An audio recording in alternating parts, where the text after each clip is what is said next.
할렐루야. 맥주 감사 주일에 나오신 여러분을 주님의 이름으로 환영하고 축복합니다. 우리 이 시간 찬양으로 하나님 앞에 나아가도록 하겠습니다. 너 어디 가든지 순종하라. 너 어디 가든지 충성하라. 순종과 충성의 마음을 담아 고백하도록 하겠습니다. 너 어디 가든지 순종하라.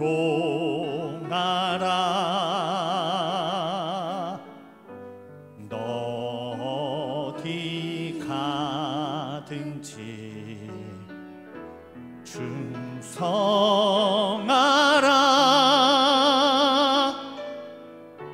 주 너의 하나님 왕 되신 주 영원히 주님만 찬양하라. 나 어디 가든지 나 어디 가든지 순종하라. 나 어디 있든지 충성하라. 나 어디 있든지 충성하라.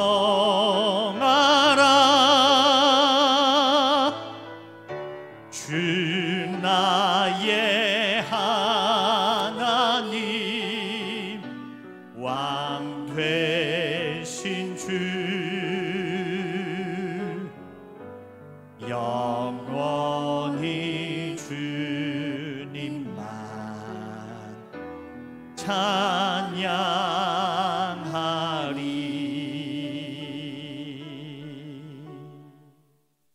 우리 이 시간 원하고 바라고 기도합니다. 함께 찬송하도록 하겠습니다.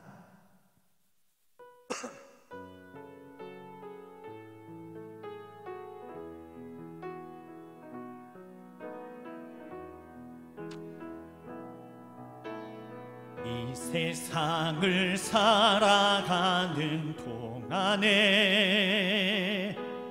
나의 힘을 의지할 수 없으니 기도하고 낙심하지 말 것은 주께서 참 소망이 되심이라.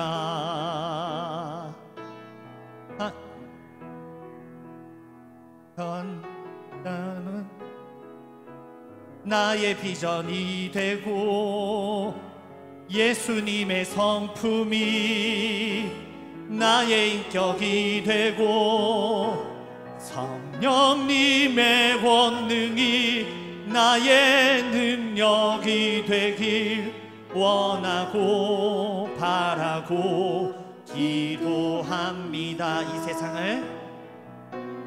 이 세상을 살아가는 동안에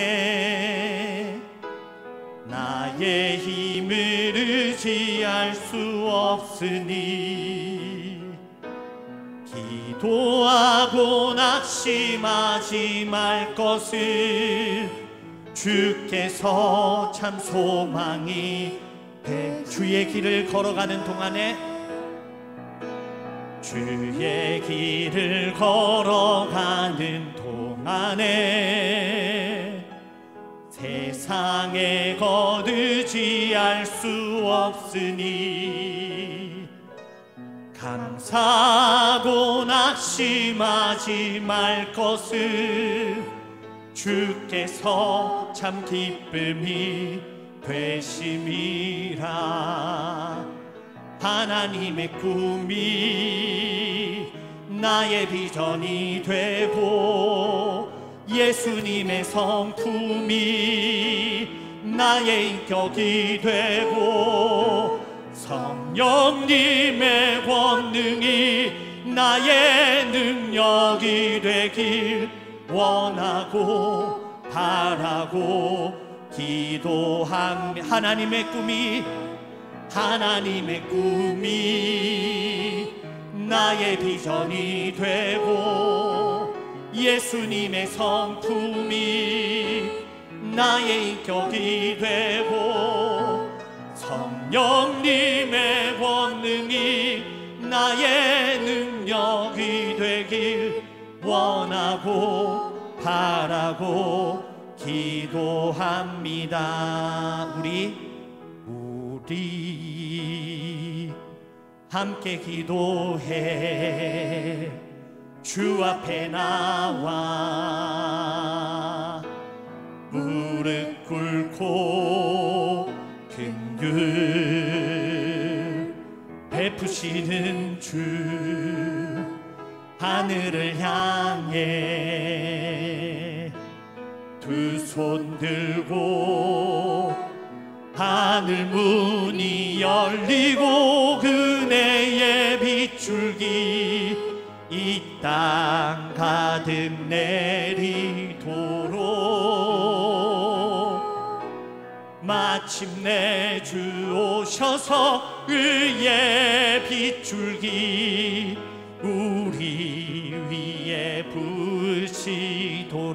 우리 함께 기도해. 우리 함께 기도해. 주 앞에 나와 무릎 꿇고 긍휼 베푸시는 주 하늘을 향해 두 손 들고 하늘 문이 열리고 은혜의 빗줄기 이 땅 가득 내리도록 마침내 주 오셔서 의의 빗줄기 우리 위에 부으시도록. 하늘 문이 열리고 하늘 문이 열리고 은혜의 빗줄기 이 땅 가득 내리도록 마침내 주 오셔서 의의 빗줄기 우리 위에 부으시도록. 할렐루야. 우리 이 시간 마지막으로 마음을 모으고 왕이신 나의 하나님 고백하도록 하겠습니다.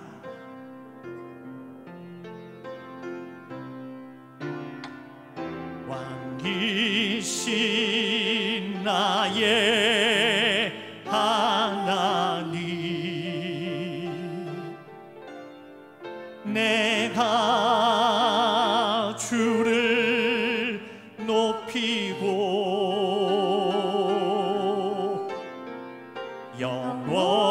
영원히 주의 이름을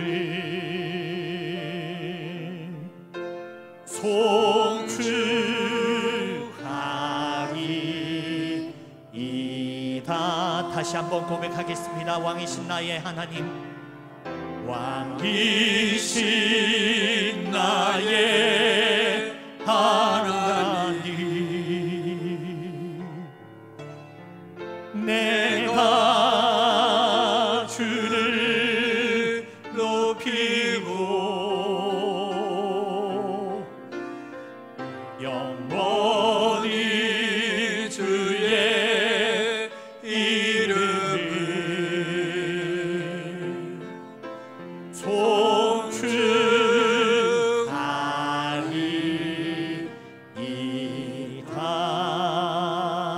송축하리이다. 마음을 모아서 왕이신 하나님께 예배합니다. 왕이신 우리 아버지 하나님, 이곳에 임하여 주옵소서. 우리의 영혼을 만져가게 해주시고 우리의 뼈를 견고하게 해주시옵소서.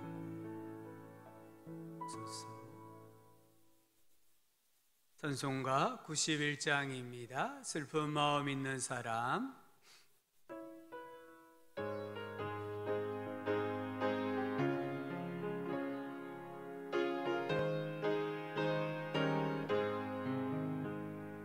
슬픈 마음 있는 사람 예수 이름 믿으면 영원토록 변함없는 기쁜 마음 얻으리. 예수의 이름은 세상의 소망이요, 예수의 이름은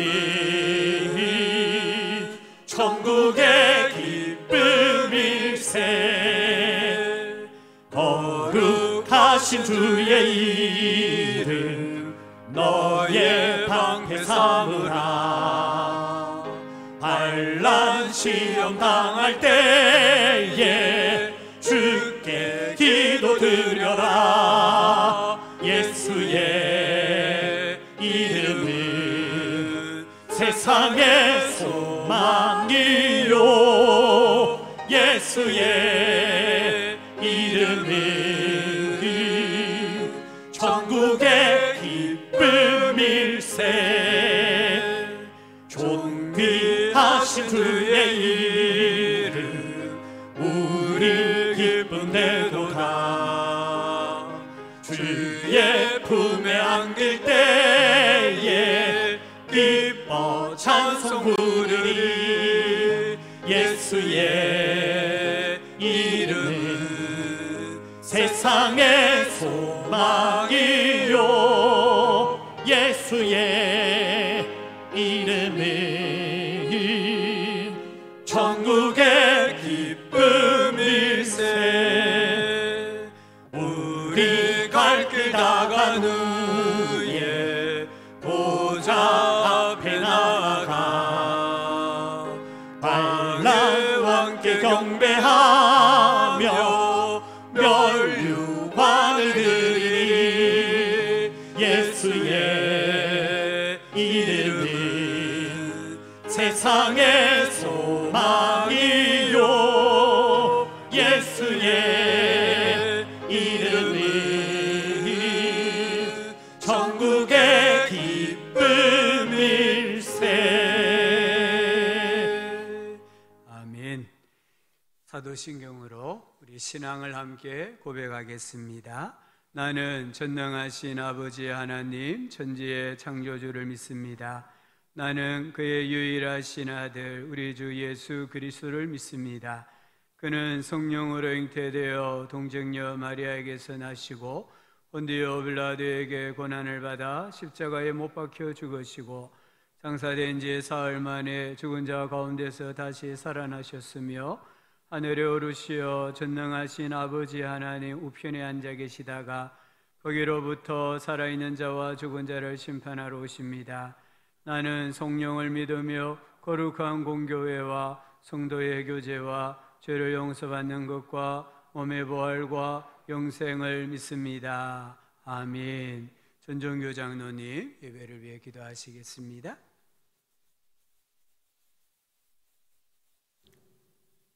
은혜의 하나님 아버지, 소망의 복음을 우리에게 주셔서 천국 백성 되게 하심을 감사드립니다. 하나님 아버지, 전반기도 하나님의 은혜 가운데 우리의 모든 것을 지켜주시고 보호하여 주시며 또 우리의 모든 생업과 모든 가정과 직장과 또 여러 가지 아버지 하나님의 은혜로 지나온 것 생각할 때마다 하나님의 은혜인 줄 믿습니다. 하나님 아버지, 오늘도 하나님의 은혜로 맥주 감사주의를 지키며 하나님 앞에 예배자라고 설 수 있도록 인도하심을 생각할 때마다 감사를 드립니다. 하나님 아버지, 특별히 혼란하고 어려운 이 시간들을 아버지 보내고 또 한 주간을 하나님의 은혜로 살다가 주님 전에 다시 우리를 불러주시고 우리를 사랑하여 주시며 참 이 시간도 귀한 말씀을 듣고 하나님의 은혜로 이 세상을 이기며 살아갈 수 있도록 은혜 베풀어 주시옵소서. 하나님 아버지, 특별히 오늘도 여러 가지 아버지 하나님 앞에 행편과 처지를 따라 참 많은 은혜와 사랑을 받고 또 이렇게 하나님의 은혜로 몸 바쳐 또 물질을 드려 하나님 앞에 예배할 때에 큰 은혜로 우리의 마음속을 지켜주시고 은혜 내려주시며 날마다 소망 가운데 이 어려운 시기를 잘 견디며 전염병 바이러스가 끝나는 날까지 하나님 아버지 우리의 모든 가정과 사람을 지켜주시옵소서. 하나님 아버지 특별히 오늘도 병중에서 신음하며 고통 중에 있는 또 형제들 또 종들이 있습니까? 하나님 아버지 그들의 모든 아버지의 병실을 치유하여 주시고 하나님의 능하신 손으로 어루만져서 회복해 하여 주시옵소서. 하나님 아버지 그들이 하나님 앞에 간구하는 기도에 손을 들어주시고 응답해 주시옵소서. 또 이 모든 질병을 넉넉히 이기며 하반기도 하나님 은혜로 놀라운 변화와 교회의 모든 일들이 회복되고 하나님의 은혜로 우리의 일상이 회복되는 역사가 일어나게 하옵소서. 하나님 아버지 또 이렇게 주님 전에서 또 아버지 앞에 모든 것 맡기고 의지할 때에 크신 은혜로 우리의 마음속에 내려주시옵소서. 하나님 아버지 이 나라 이 민족도 긍휼히 여겨주시고 혼란한 이 나라가 다시 한번 하나님의 은혜로 죄에서 회복되고 놀라운 하나님의 은혜가 이 땅에 임하게 하시고 복음의 몰론 빛이 더욱더 비춰져서 많은 사람들이 하나님 앞으로 돌아오게 하여 주시옵소서. 우리 몸된 아버지여 대한민국이 다시 한번 선교하는 귀한 나라로 세워주시고 하나님 은혜로 선교사님들을 잘 아버지 파송하며 하나님 은혜로 선교에 뜨거운 열정이 있는 나라로 세워주시옵소서. 하나님 아버지 저 북한 땅도 긍휼히 여겨주시고 지하에서 또 신음하는 모든 주의 백성들 하나님의 은혜로 넉넉히 견디며 복음의 자유는 그날까지 지켜주시옵소서. 하나님 아버지 이 시간도 아버지 앞에 감사를 드립니다. 또 귀한 사자 목사님 세워주셔서 우리에게 말씀을 전가하실 때에 큰 은혜로 이 시간 내려주시고 3주간 살아갈 때에 우리에게 한없는 은혜의 시간들이 되게 하여 주시옵소서. 몸된 교회 사랑하는 모든 기관들 위에 함께하여 주시고 특별히 청년부를 기억하여 주시옵소서. 청년들이 더욱더 하나님 이 재단이 많이 아버지여 세워주시고 하나님의 은혜로 청년부가 더욱 활성되어서 몸된 교회의 미래가 더욱 활성화될 수 있도록 도와주시옵소서. 사랑하는 아버지 하나님 이 모든 아버지여 재단에 하나님께서 은혜를 베풀어 주시고 놀라운 변화와 큰 뜻을 이루는 교회가 되게 하여 주시옵소서. 이 시간 예배의 모든 시종을 우리 하나님께 의탁하오며 감사를 드리오며 예수님의 이름으로 기도드리옵나이다. 아멘.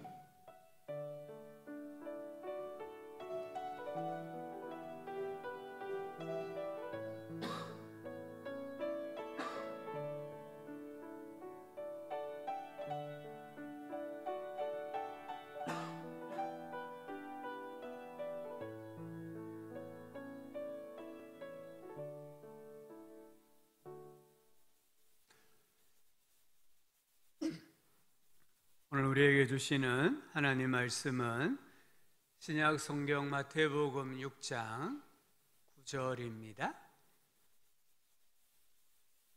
마태복음 6장 9절부터 13절까지 말씀입니다.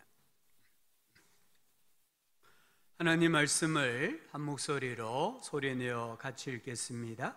그러므로 너희는 이렇게 기도하라. 하늘에 계신 우리의 아버지여, 이름이 거룩히 여김을 받으시오며 나라가 임하시오며 뜻이 하늘에서 이루어진 것 같이 땅에서도 이루어지이다. 오늘 우리에게 일용할 양식을 주시옵고 우리가 우리에게 죄 지은 자를 사하여 준 것 같이 우리 죄를 사하여 주시옵고 우리를 시험에 들게 하지 마시옵고 다만 악에서 구하시옵소서.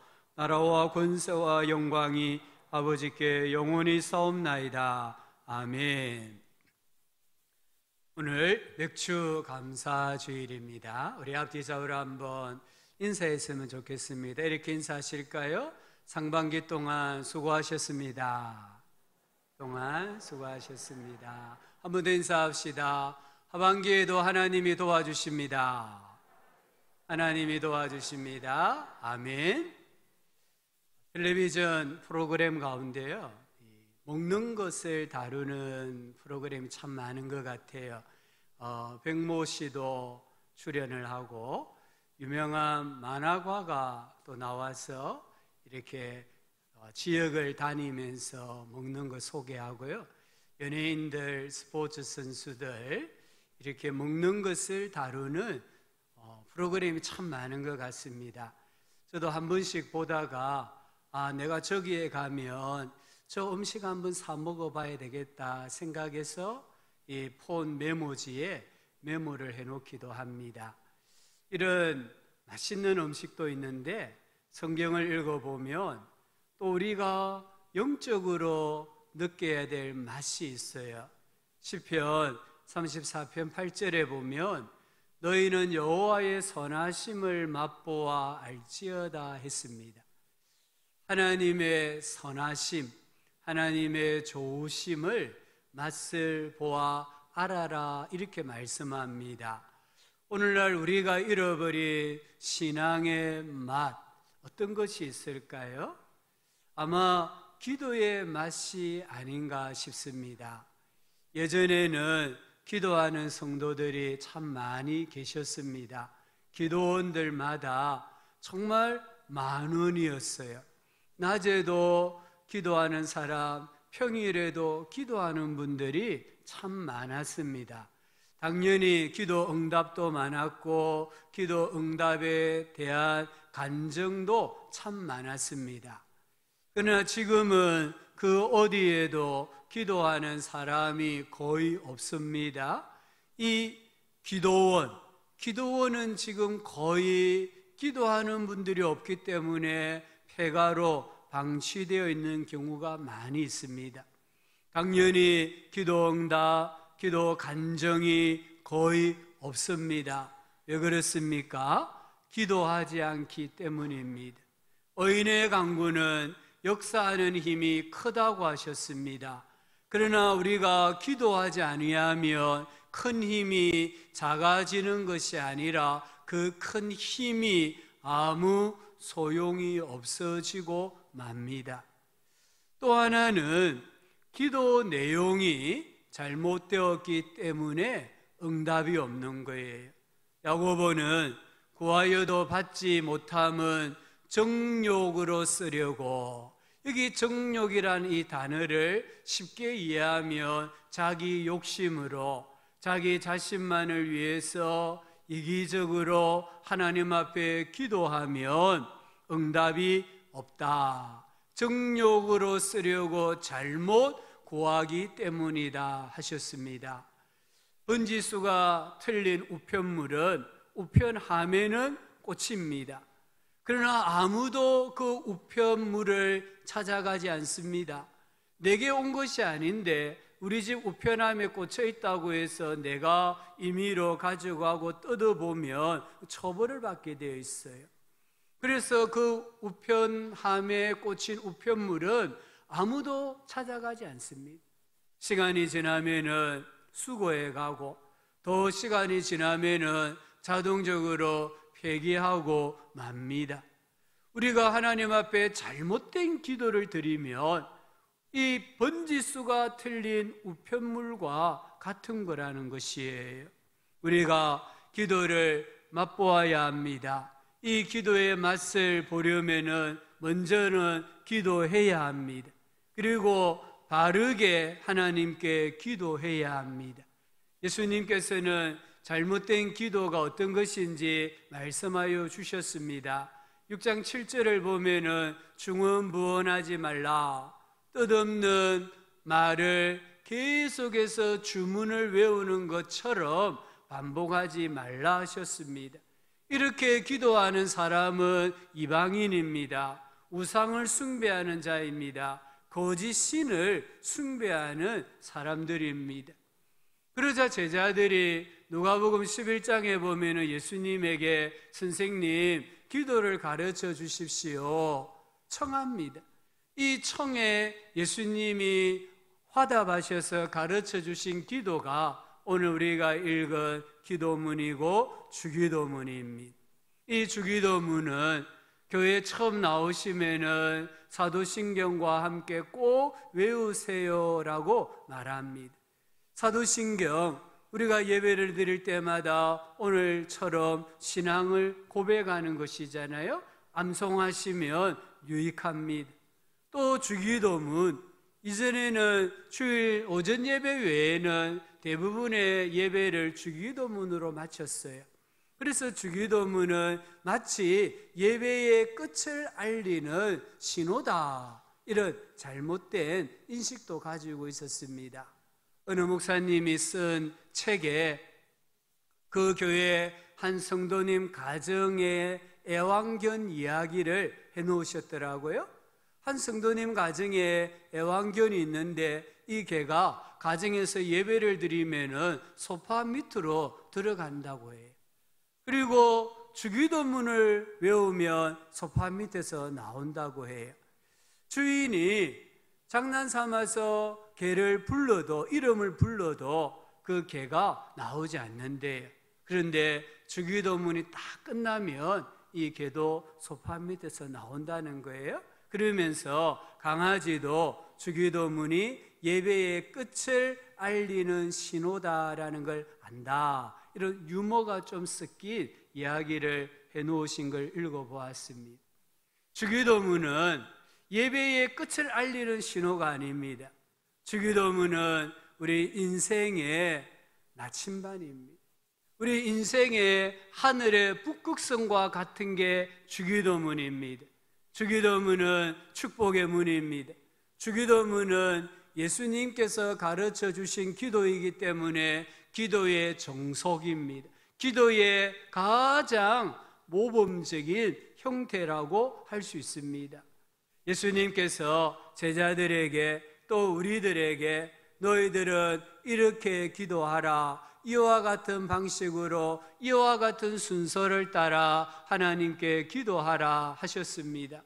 하늘에 계신 우리 아버지여, 이 문장 안에 기도의 모든 의미가 다 들어가 있습니다.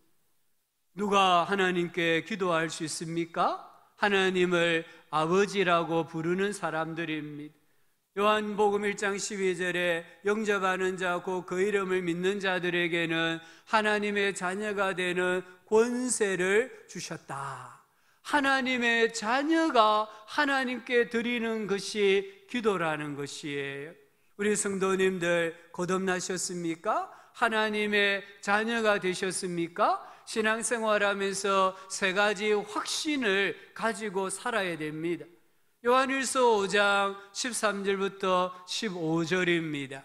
이 말씀을 우리 같이 읽어봅시다. 내가 하나님의 아들의 이름을 믿는 너희에게 이것을 쓰는 것은 너희로 하여금 너희에게 영생이 있음을 알게 하려 함이라. 그를 향하여 우리가 가진 바 담대함이 이것이니 그의 뜻대로 무엇을 구하면 들으심이라. 우리가 무엇이든지 구하는 바를 들으시는 줄을 안즉 우리가 그에게 구한 그것을 얻은 줄을 또한 아느니라. 아멘. 여기 알다라는 동사가 3개 나옵니다. 우리 성도님들이 반드시 알고 신앙생활해야 될 게 3가지입니다. 하나는 하나님의 자녀에게는 영생, 생명이 있다는 거예요. 그래서 우리 성도님들은 죽음을 통하여서 어디로 갑니까? 천국에 가시는 거예요. 이것을 알아야 됩니다. 두 번째 알아야 될 것은 내가 기도하면 하나님이 들으신다는 것을 아셔야 됩니다. 세 번째 알아야 될 것은 내가 기도한 것을 하나님이 이루어 주시는 줄을 알아야 합니다. 이 3가지는 꼭 아셔야 됩니다. 내게 영생이 있다. 내가 기도하면 하나님이 들으신다. 내가 기도하면 하나님께서 응답해 주신다. 이 3가지를 우리가 확신하는 가운데 신앙생활 해야 합니다. 하나님께서 나의 아버지이십니까? 그러면 기도하십시오. 하나님 아버지께서 들으시고 응답하여 주십니다. 하나님은 누구십니까? 오늘 예수님은 하늘에 계신 우리 아버지여 했습니다. 우리 아버지가 하늘에 계신다고 했습니다. 이 말의 의미가 무엇입니까? 하나님은 진리다 이 말입니다. 우리 안 믿는 분들도 사람들과 논쟁을 하다가 내가 아무리 말해도 상대방이 이해하지 못하고 믿어주지 않으면 뭐라고 말합니까? 하늘이 안다 하잖아요. 안 믿는 사람들도 하늘이 최종 판결을 내린다는 걸 고백하는 거예요. 우리가 맹세할 때에 하늘을 두고 맹세한다 하잖아요. 하늘이 모든 일의 최종 판결이다, 이런 의미가 들어 있습니다. 이사야 65장 16절에 이렇게 말씀합니다. 우리 같이 읽읍시다. 이러므로 땅에서 자기를 위하여 복을 구하는 자는 진리의 하나님을 향하여 복을 구할 것이요, 땅에서 맹세하는 자는 진리의 하나님으로 맹세하리니. 아멘. 우리가 지금 이 땅에서 누구에게 복을 구합니까? 진리의 하나님에게 복을 구하는 것이에요.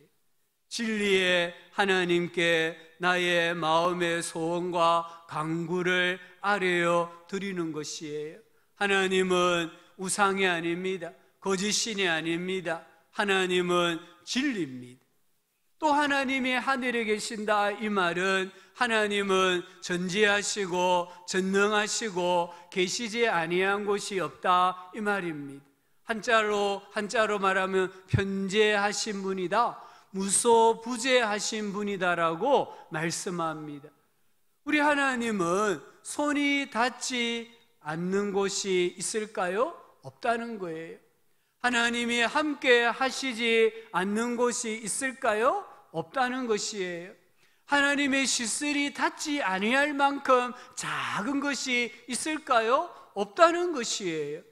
지금 우리 예수님께서는 하나님은 전지하시다, 하나님은 전능하시다, 하나님은 항상 너가 있는 곳에 함께 계신다. 그러므로 그 하나님께 부르짖어 기도하여 응답받는 복된 인생이 되라고 말씀하시는 거예요.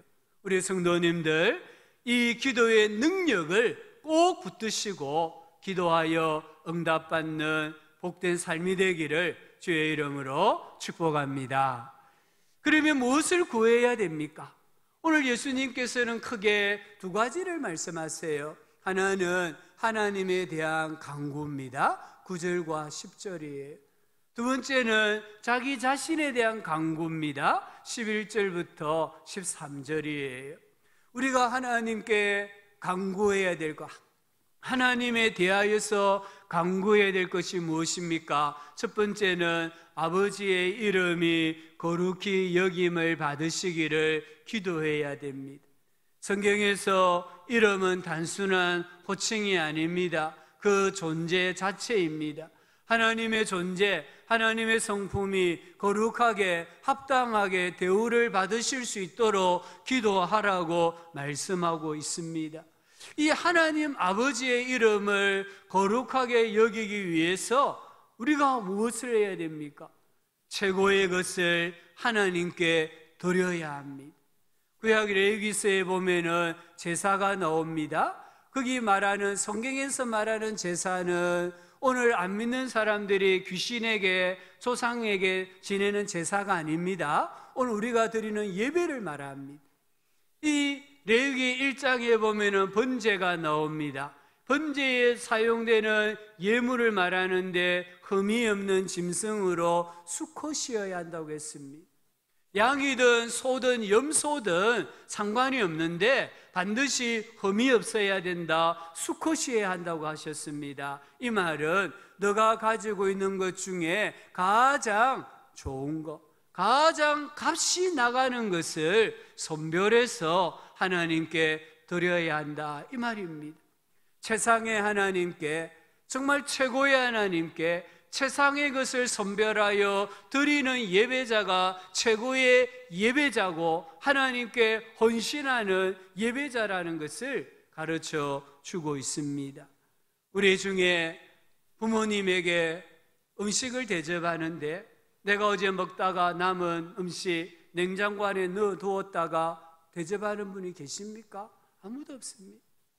내가 어제 먹다가 남은 빵, 그 빵 버리기가 아까워서 냉장고에 넣어두었다가 다음날 부모님 드시라고 주는 자녀가 있습니까? 아무도 없습니다. 이런 자식은 상놈입니다. 불효자라고 하지 않습니까? 정말 부모를 가장 귀히 여긴다고 하면은 그 부모에게 가장 좋은 것을, 최고의 것을 선별하여 드리는 것이에요.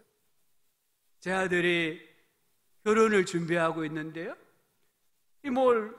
신혼집 살림을 구입하는데, 물론 신학생이니까 무슨 돈이 있겠습니까? 돈이 없어서 그런지 모르겠는데 자꾸만 아빠 당근마켓에 뭐 나왔는데 이거 살까요? 물어요. 당근마켓은 중고마켓이거든요. 중고 물품을 거래하는 게 이 사이트가 당근마켓이에요. 그럼 제 아내가 또 한수를 더 뜹니다. 그래, 좋다, 사라 합니다. 저는요, 안 된다 했습니다. 절대로 안 된다. 너가 결혼을 하는데 어떤 중고 물품을 사면은 신부에 대한 예의가 아니다. 너가 가장 사랑해서 결혼을 하는데 그 신부가 써야 될 물건을 너가 돈이 없다고, 능력이 안 된다고 중고를 산다는 것은 그건 예의가 아니다. 비록 브랜드가 없는 것이라 할지라도 새 것을 사야지 그게 신부에 대한 예의다라고 제가 이야기를 합니다. 우리가 하나님을 정말 최고의 하나님으로 믿는다고 하면 어떻게 하나님 앞에 헌 것을, 중고를 드릴 수 있겠습니까? 내 인생의 여분을 하나님 앞에 드릴 수가 있겠습니까? 우리가 시간을 드리고 물질을 드리고 힘을 드리는데 쓰다 남은 것을 드리는 것이 아니라 먼저 우선적으로 하나님 앞에 드릴 때에 우리는 하나님 아버지의 이름을 거룩히 여기는 삶을 삽니다. 두 번째 방법이 있습니다. 항상 감사해야 됩니다. 우리 성도님도 혹시 지난 주일 설교 제목을 기억하십니까? 오직 한 분의 청중 앞에서, 오직 한 분의 청중이신 하나님 앞에서 내가 삶을 살아간다, 이 말씀을 함께 나누었잖아요. 그래서 그 원리를 골로새서 3장에서 말씀을 드렸어요. 그 중에 3장 17절을 보면은 이렇게 말씀합니다. 같이 읽읍시다. 무엇을 하든지 말에나 이래나 다 주 예수의 이름으로 하고 그를 힘입어 하나님 아버지께 감사하라. 감사라는 것이에요. 우리가 감사할 때에 하나님의 이름이 거룩하게 여김을 받습니다. 여호와 이레, 하나님이 준비하시잖아요. 감사해야 됩니다. 여호와 라파, 하나님이 치료하십니다. 감사할 수 있습니다. 여호와 니시, 하나님이 승리하게 하십니다. 감사할 수 있습니다. 여호와 로이, 하나님이 내 인생을 이끌어가고 계십니다. 감사할 수 있습니다. 여호와 샬롬, 하나님이 내 인생에 평안을 주세요. 감사할 수 있습니다. 여호와 삼마, 하나님이 내 안에 우리 가정에 계시니까 감사할 수 있습니다. 임마누엘, 내가 어디를 가든지 무엇을 하든지 그곳에 하나님이 계시니까 우리는 범사에 감사할 수 있습니다. 오늘 맥주감사 주일이잖아요. 우리가 상반기를 되돌아보면은 여기까지 살아온 것이 은혜요 기적입니다. 정말 하나님께 감사해야 됩니다. 또 하나님께서 우리를 살아가게 하여 주시는 줄로 믿고 범사에 감사하면서 살아감으로 하나님 아버지의 이름을 거룩하게 여기는 성도가 되시기를 주의 이름으로 축복합니다. 우리가 두 번째 하나님을 향한 간구가 무엇입니까? 하나님의 나라가 이 땅에서도 이루어지기를 기도해야 됩니다. 그러나 이 기도는 정말 신중하셔야 됩니다. 오늘 우리에게 가장 필요한 기도가 하나님 나라가 임하는 것입니다. 그러나 하나님의 나라가 임하면은 우리는 엄청난 손해와 희생을 감수해야 됩니다.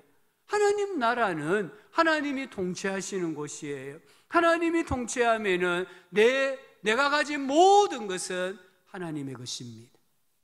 하나님 나라가 내 마음에 임하고요, 하나님의 나라가 우리 가정에 임하면은 내가 가진 생명, 내가 가진 소유, 우리 자식들, 내가 가진 모든 은사와 재능과 꿈과 비전까지도 하나님의 것이 되는 거예요. 그래도 좋다고 생각하면 하나님의 나라가 임하기를 기도해야 됩니다. 하나님 나라의 복, 이 세상의 복과는 비교할 수 없습니다. 하나님의 복은요, 이 세상의 복과는 가늠할 수가 없습니다. 요한복음 5장 24절에 내가 진실로 진실로 너희에게 이르노니 내 말을 듣고 또 나 보내신 이를 믿는 자는, 여기까지는 하나님의 나라가 임했다 이 말입니다. 믿는 자에게 하나님의 나라가 임했습니다. 어떤 복이 주어집니까? 영생을 얻었고 심판에 이르지 아니하나니 사망에서 생명으로 옮겼느니라. 아멘. 우리 성도님들에게 하나님의 나라가 임하면은 영생이 주어집니다. 영원한 지옥 불못에서 우리는 건짐을 받습니다. 우리는 천국에 이르게 된다는 것이에요. 로마서 8장 6절에서는 육신의 생각은 사망이요, 우리가 이 땅에서 아무리 힘쓰고 애써도 결국에는 죽습니다. 그러나 영의 생각은, 하나님 나라의 복은 생명과 평안이니라. 세상의 복과 천국의 복은 비교할 수 없잖아요. 그래서 예수님 뭐라고 말씀합니까? 너는 어떤 희생을 감수하더라도, 너가 가진 모든 것을 잃어버린다 할지라도 하나님 나라가 내 마음에, 너의 가정에 임하기를 기도하라. 이렇게 말씀하고 계십니다. 어떤 분이 하나님 나라의 복과 세상의 복을 물질로, 돈으로 비교해서 설명해 놓은 것을 읽어보았습니다. 예수 믿고, 즉 하나님 나라 복을 받고 이 세상의 복도 받은 사람의 재산이 얼마냐? 앞서 제가 깜빡했네요. 하나님 나라의 복은 돈으로 계산하면 1억이 되는 1억이. 세상의 복은 돈으로 계산하면 1원이 된다는 거예요. 내가 예수 믿고 하나님 나라 복을 받았습니다. 또 세상 사람들이 누리는 복도 받았어요.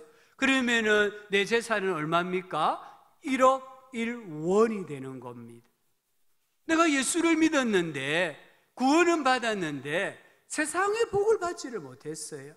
그래서 내가 예수 믿어도 가난합니다, 예수 믿어도 어려움이 있습니다, 질병도 있습니다. 그러면 내 재산은 얼마입니까?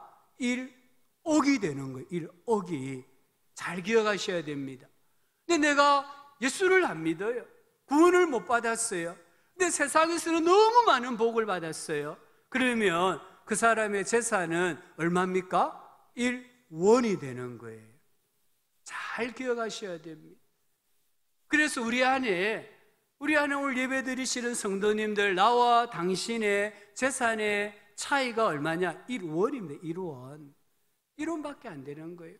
우리나라 모 그룹의 이 재벌이죠. 이 재벌의 회장님이 오랫동안 병원에서 앓다가 세상을 떠났어요.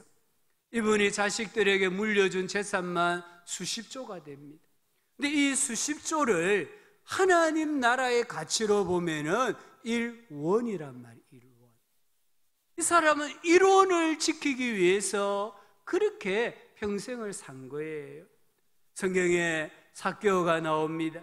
이 삭개오는 예수님을 만나고 나서 스스로 자기 재산의 절반을 가난한 사람들에게 나누어 줍니다.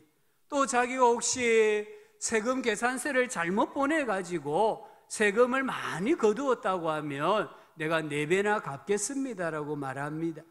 이 삭개오가 예수님을 만나고 나서 쓴 돈이 얼마입니까? 1원이 1원. 근데 이 사람이 예수를 믿음으로 구원을 받았는데 그 돈은 얼마입니까? 1억이 되는 거예요. 정말 이 사람 세금 공무원답게 현명하잖아요. 1원을 쓰고 1억을 벌었잖아요. 반면에 한 부자 청년이 나옵니다. 이 부자 청년은 부모로부터 많은 유산을 물려받아서 큰 부자였습니다. 그가 예수님에게 와서 선생님, 제가 어떻게 하면 영생, 구원을 받겠습니까? 예수님 말씀하셨습니다. 너 가진 거 팔아서 가난한 자들에게 나누어 주고 나를 따라오너라. 그러자 부자 청년이 슬픈 기색을 띠고 되돌아섰어요. 이 청년은 1원을 지키기 위해서 1억을 잃어버린 사람이에요.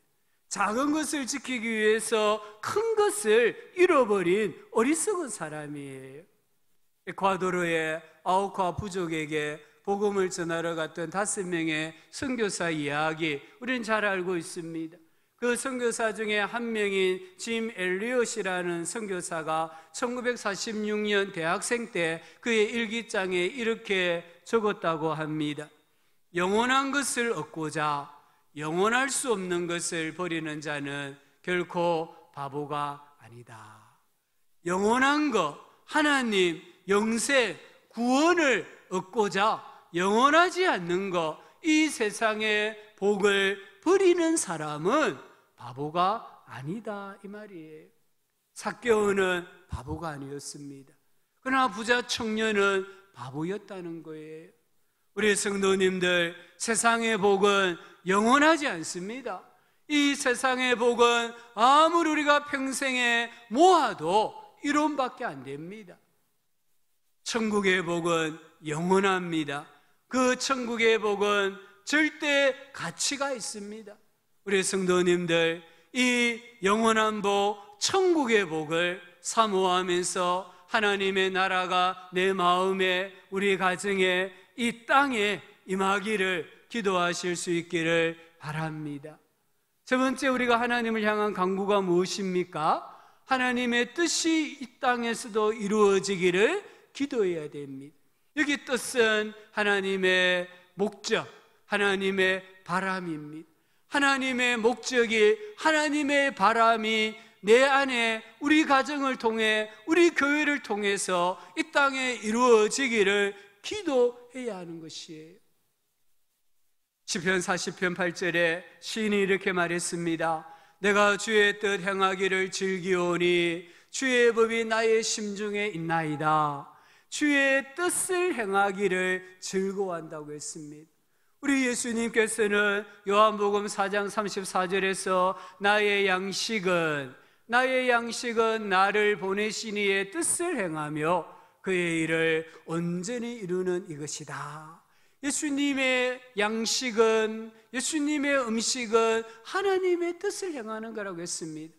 마태복음 26장 39절에서도 내 아버지여, 만일 할만하시거든 이 잔을 내게서 지나가게 하옵소서. 그러나 나의 원대로 마시옵고 아버지의 원대로, 아버지의 목적대로, 아버지의 바람대로 하시옵소서 하셨습니다. 우리 예수님께서 세례 요한에게 세례를 받으셨잖아요. 마태복음 3장에 나와요. 그 장면을 한번 상상을 해보십시오. 제가 상상할 때는 넌센스입니다. 정말 넌센스예요. 왜냐하면 세례는요, 죄 사함을 받은 표지예요. 내가 죄 용서함 받았다라는 외적인 표지가 세례예요. 근데 예수님은 죄가 없으신 분이잖아요. 예수님은 메시아잖아요. 예수님은 하나님의 아들이시고요, 죄 지은 사람을 용서해 주실 구원자세요. 근데 그 예수님께서 공생애를 시작하시면서 세례 요한에게 찾아가서 세례를 베풀어 달라고 청하고 있는 겁니다. 세례 요한의 입장에서 얼마나 당황했겠습니까? 예수님이 자기에게 와서 나에게 세례를 베풀라고 하니까 세례 요한이 너무 당황해서 저는 절대로 할 수 없습니다, 완강하게 거절했습니다. 그때 예수님이 이렇게 말씀을 하셨습니다. 이제 허락하라. 우리가 이와 같이 하여 모든 의를 이루는 것이 합당하다. 됐다, 이 말입니다. 됐다. 너의 모습이나 나의 모습이나 얼마나 지금 어색하냐? 너의 말대로 내가 너에게 세례를 주고 너가 나를 통해서 죄사함을 받아야 되는데 거꾸로 되었으니까 얼마나 어색하냐? 그런데 이렇게 하는 것이 하나님의 뜻을 이루는 것이다. 그러니까 세례 요한이 예수님의 청을 받아들여서 예수님에게 세례를 베푸시잖아요. 겸손이 무엇입니까? 오늘 예수님도 겸손하시고 세례 요한도 겸손합니다. 겸손이 무엇입니까? 내 생각과 내 뜻과 내 고집을 하나님의 뜻에 굴복시키는 것, 복종시키는 것입니다. 어떤 경우에도 내 의지와 감정을 하나님의 뜻에 복종시키는 게 겸손이라는 거예요. 내 뜻을 포기하고 하나님의 뜻에 순종하기를 기도해야 됩니다. 우리가 알거니와 하나님을 사랑하는 자, 곧 그의 뜻대로 부르심을 입은 자들에게는 모든 것이 합력하여 따라합시다. 선을 이루느니라.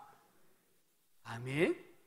선을 이루기 때문에 우리는 하나님의 뜻이 이루어지기를 기도해야 되는 거예요.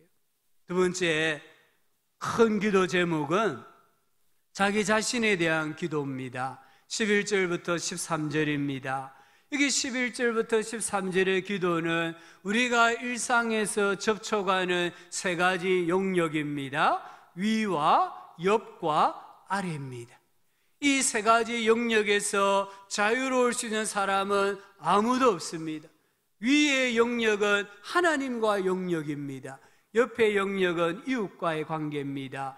아래는 사탄, 원수, 마귀와의 관계인 거예요. 위를 향하여서는 어떻게 기도해야 됩니까? 오늘 우리에게 일용할 양식을 주십시오. 양식은 빵을 말합니다. 이 양식은 우리의 삶에 필요한 모든 것을 나타내는 문학적인 기법이에요. 일용할, 존재하는 데 필요한 이런 뜻입니다. 오늘 일용할 양식은 오늘 존재하는데, 오늘 살아가는 데 필요한 모든 것을 나타냅니다. 그런데 이것은 절대적으로 하나님의 영역이에요.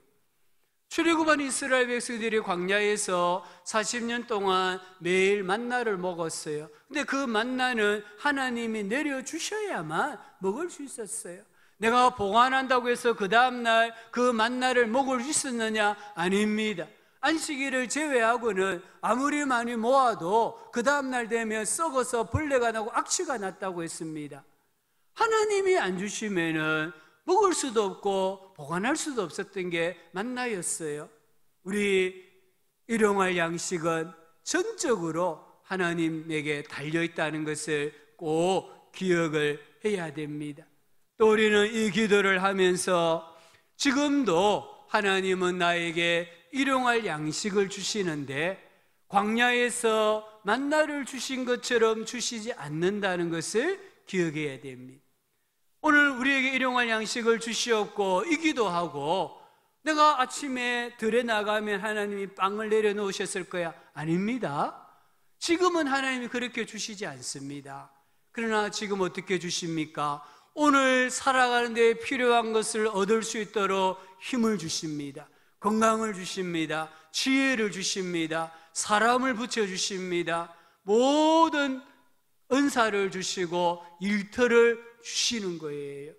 그래서 오늘 내게 필요한 것을 얻을 수 있도록 하나님이 허락해 주시는 거예요.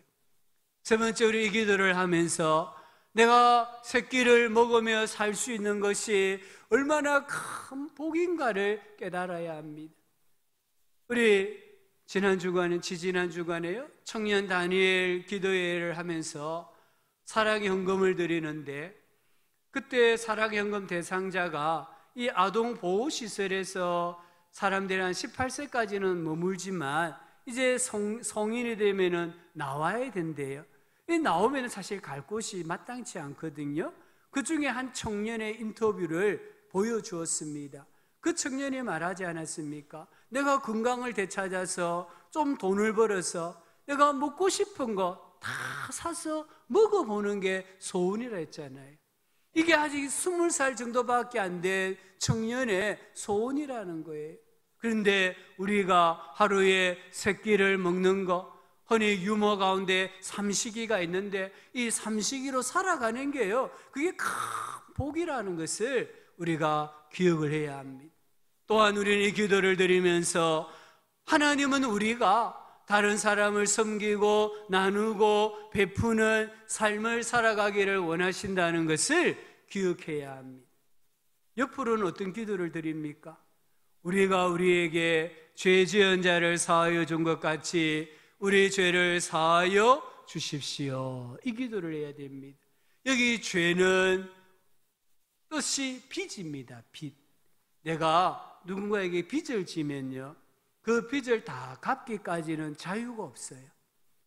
그런데 우리가 짓는 죄를 성경은 하나님께 지는 빚이라고 했습니다. 우리 사람은 이 빚을 하나님 앞에 죽었다 깨어나도 갚을 수 없어요. 그래서 하나님이 어떻게 하십니까? 탕감해 주시는 거예요. 우리 예수님을 이 땅에 보내주신 목적이 여기 있습니다. 예수님 이 땅에 오셔서 십자가에 달려 대속의 죽음을 죽으시고 죽은 자 가운데 3일 만에 다시 부활하심으로 우리가 하나님께 갚아야 될 죄의 빚을 전부 다 탕감해 주신 거예요. 그래서 우리가 그 예수님을 나의 주 나의 하나님으로 마음으로 믿고 입으로 시인하면 우리의 빚을 하나님이 다 탕감해 주시는 겁니다. 이것을 뭐라고 말합니까? 구원받았다, 이렇게 말합니다. 하나님께 진 빚을 다 탕감받은 사람은 영적으로 자유가 있습니다.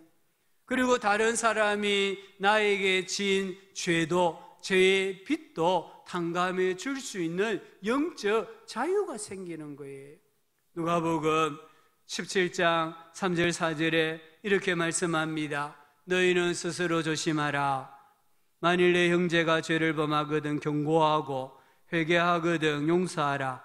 만일 하루에 7번이라도 내게 죄를 짓고 7번 내게 돌아와 내가 회개하노라 하거든 너는 용서하라. 형제가 하루에 7번씩이나 내게 죄를 범하였습니다. 근데 그 형제가 나중에 와서 내가 잘못했다 말하면 7번까지라도 용서해 주라. 그러면서 너희는 스스로 조심해라. 혹시 교만하였어? 혹시 마음이 강팍하였어? 너가 하나님께 전부를 탕감받은 것을 잊어버리고 형제가 잘못했다고 하는데도 그 빚을 탕감해 주지 아니함으로 또 다른 죄를 범하는 일이 없도록 조심하라, 이렇게 말씀합니다. 아래로는 어떻게 기도해야 됩니까? 우리를 시험에 들게 하지 마시옵고 악에서 구하여 주십시오. 여기 시험은 유혹을 말합니다. 칼빈은 시험을 오른쪽에서 오는 시험이 있고 왼쪽에서 오는 시험이 있다고 했어요. 오른쪽에서 오는 시험의 특징이 뭐냐? 하나님이 필요 없다라고 말하는 시험입니다. 어떤 게 있습니까? 물질, 권력, 명예입니다. 우리가 물질이 많으면 하나님이 필요 없는 것처럼 살아가요. 왼쪽에서 오는 시험이 있습니다. 이 시험, 이 유혹의 특징이 뭐냐 하면 하나님에게서 돌아서는 것입니다. 그게 무엇입니까? 가난이고 수치고 멸시고 고통이고 절망이고 분노와 같은 거예요. 번영과 역경, 성공과 실패, 이 모두가 시험이 될 수 있고 유혹이 될 수 있습니다.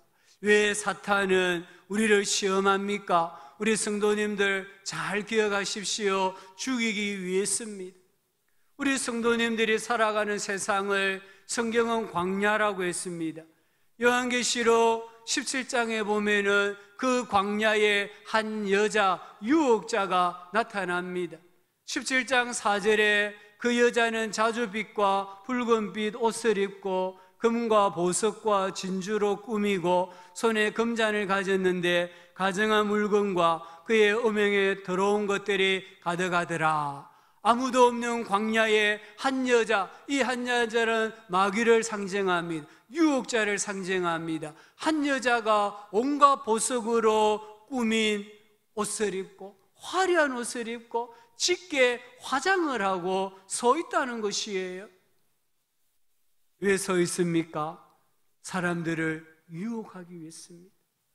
마귀가 유혹할 때 항상 화려합니다. 매력적입니다. 그래서 누구나 그 화려함에 넘어가게 되어 있습니다. 근데 그 안에는 뭐가 들어 있습니까? 화려하고 매력적인 그 안에 뭐가 들어가 있습니까? 가증한 물건과 음행의 온갖 더러운 것들이 들어 있습니다. 우상숭배와 음란과 도박과 마약과 중독과 온갖 나를 죽일 수 있는 것들이 들어가 있는 거예요. 그래서 그 안에 들어있는 것을 숨기기 위해서 너무나 화려하고 매력적인 것으로 포장하고 우리에게 다가오는 것이에요. 우리 성도님들, 마귀가 우리를 유혹하는 것은 나를 죽이기 위한 것이다. 꼭 기억하셔야 합니다. 두 번째, 마귀가 왜 우리를 시험합니까? 나에게서 하나님을 빼기 위해서입니다. 마귀는 하나님의 손 안에 있는 성도를 절대로 빼앗을 수 없습니다. 마귀는 하나님의 손에 있는 우리의 구원을 절대로 빼앗을 수 없습니다. 요한복음 10장 28절 29절 우리 같이 한번 이 말씀 읽어봅시다. 내가 그들에게 영생을 주노니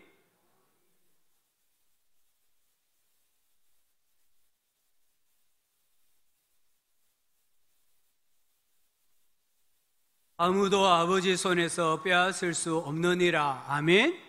예수님 말씀하신 거예요. 하나님의 손에서 우리 성도들을 빼앗을 수 있는 사람, 빼앗을 수 있는 존재는 아무도 없습니다. 마귀가 이것을 알아요. 마귀는 우리를 하나님에게서 빼앗을 수 없기 때문에 쓰는 전략이 뭐냐면 내게서 하나님을 빼게 하는 겁니다. 나의 삶 가운데서 하나님을 빼게 하는 것이에요. 하나님이 없는 것처럼 살게 합니다. 불신자와 똑같이 살게 합니다. 이것은 마치 독수리가 참새 무리 속에서 사는 것과 같아요. 마치 이것은 사자가 고양이 무리 속에서 사는 것과 같아요. 사막의 성자라 불렸던 샤를로트 푸코라는 분이 이렇게 말을 했습니다. 하나님을 믿는 자에게 가장 어려운 것은 하나님을 믿는 것이다. 이 말이 좀 안 맞는 것 같죠?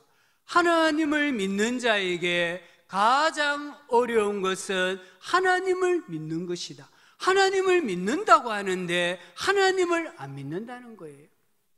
하나님을 믿는다고 하는데 하나님이 없는 것처럼 살아간다는 거예요.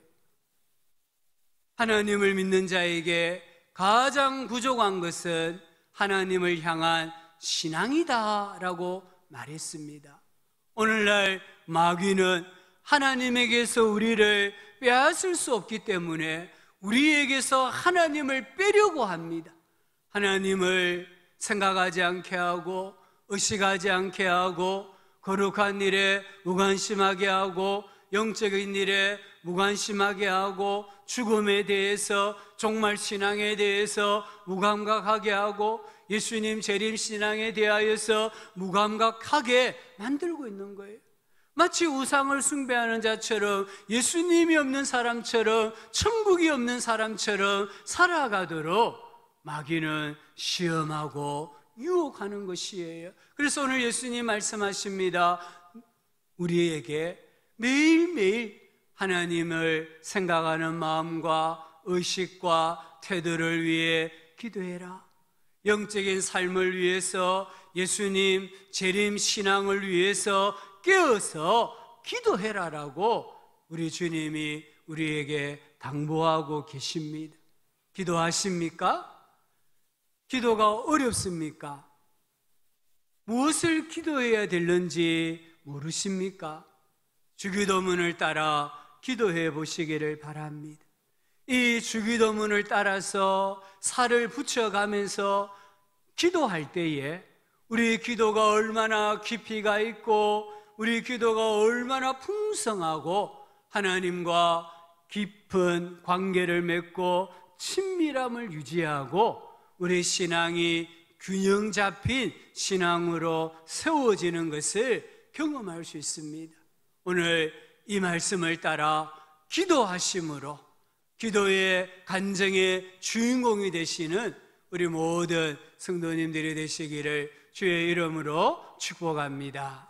하나님 아버지, 기도의 맛을 느끼게 하여 주십시오. 예수님의 이 기도문을 따라서 기도하는 저희 모두가 되게 하여 주옵소서. 예수님 이름으로 기도합니다. 아멘. 오늘 우리 맥주감사 주일인데요, 우리 감사 찬송 한 장 부릅시다. 감사하신 하나님, 에베네셀 하나님 찬송합니다.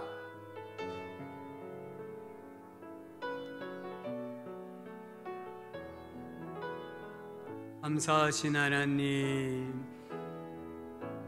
감사하신 하나님, 에베네셀 하나님, 에베네셀 하나님, 살아계신 하나님, 살아계신 하나님,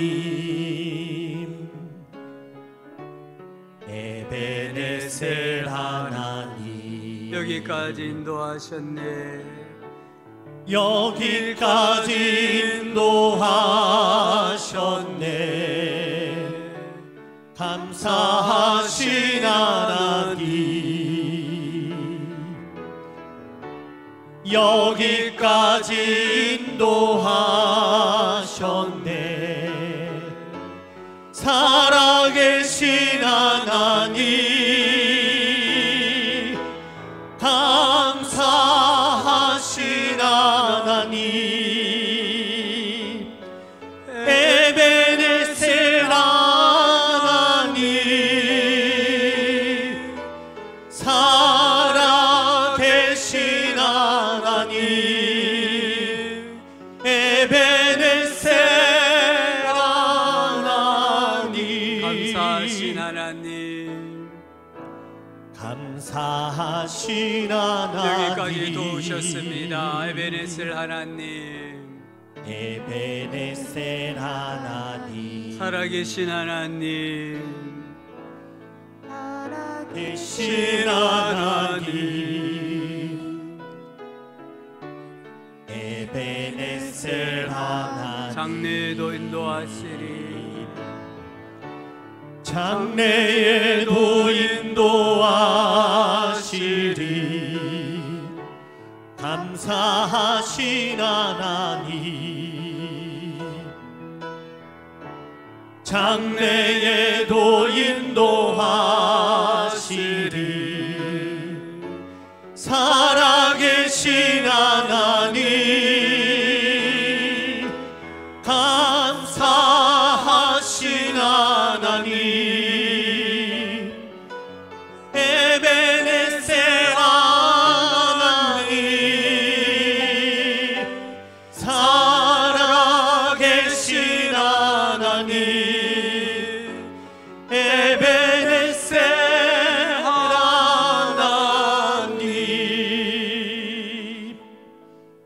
아멘. 아버지 하나님, 감사합니다. 에베네셀 하나님을 찬양합니다. 에베네셀 하나님을 신뢰합니다. 우리 하반기의 삶 가운데도 함께하여 주시는 줄 믿습니다. 또 주님 앞에 절기감사 예물과 여러 가지 제목을 붙여 주님 앞에 예물을 드렸습니다.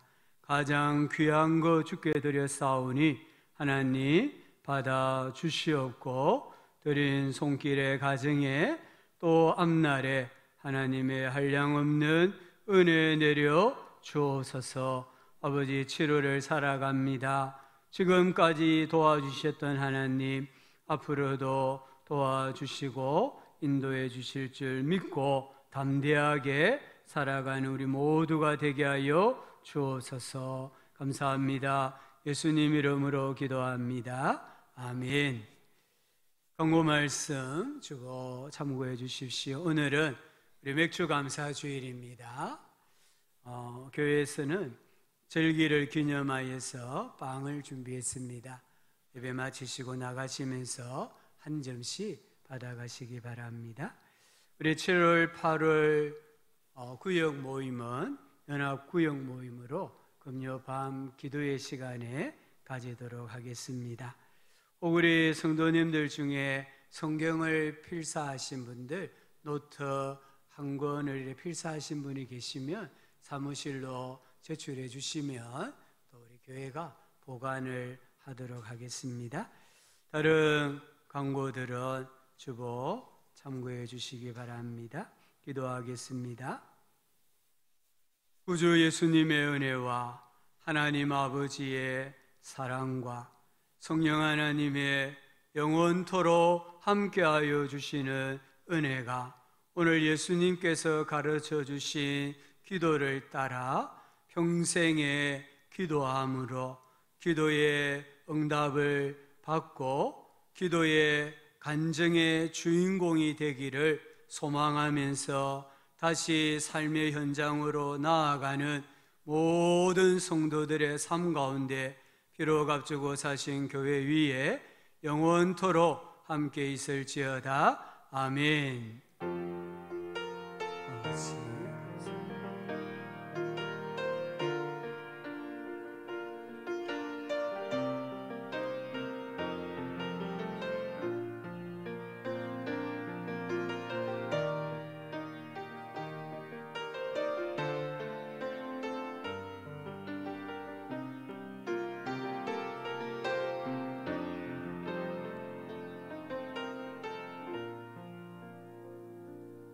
우리 7월달 배송은 주만 바라볼지라 하나님을 사랑을 사모하는 자입니다.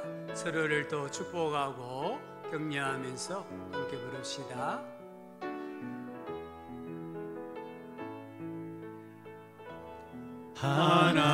하나님의 사랑을 사모하는 자, 하나님의 평안을 바라보는 자, 너의 모든 것 창조하신 우리 주님이 너를 얼마나 사랑하시는지 하나님께 찬양과 경배하는 자, 하나님의 선하심을 닮아가는 자, 너의 모든 것 창조하신 우리 주님이 너를 자녀 삼으셨네. 하나님 사랑의 눈으로, 하나님 사랑의 눈으로 너를 어느 때나 바라보시고 하나님 인자한 귀로서 언제나 너에게 기울이시니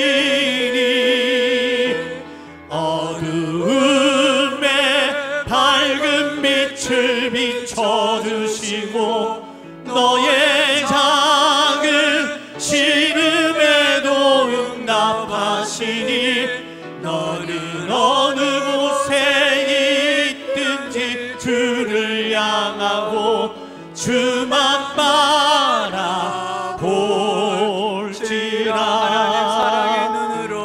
하나님 사랑의 눈으로 너를 어느 때나 바라보시고 하나님 인자한 귀로서 언제나 너에게 기울이시니 어두움에 밝은 빛을 비춰주시고 너의 작은 신음에도 응답하시니 너는 어느 곳에 있든지 주를 향하고 주만 바라